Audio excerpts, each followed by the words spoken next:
Kemalangan tragis yang mengorbankan 15 nyawa di Jalan Raya Timur ke Barat JRTB berhampiran tasik banding Greek awal pagi 9 Jun membabitkan 14 pelajar Universiti Pendidikan Sultan Idris UPSI dan seorang kelindan bas.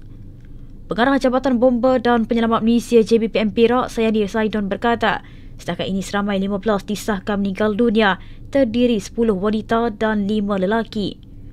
Menurutnya, seramai 13 meninggal dunia di tempat kejadian, manakala 2 meninggal dunia ketika menerima rawatan di hospital. Seramai 33 mengalami kecederaan di mana 7 dirawat di zon merah, zon kuning 20 dan 6 zon hijau. Mangsa yang dirawat di Hospital Greek seramai 29 orang, manakala 4 lagi di Hospital Baling. Katanya mangsa yang meninggal dunia berada di Forensik Hospital Greek.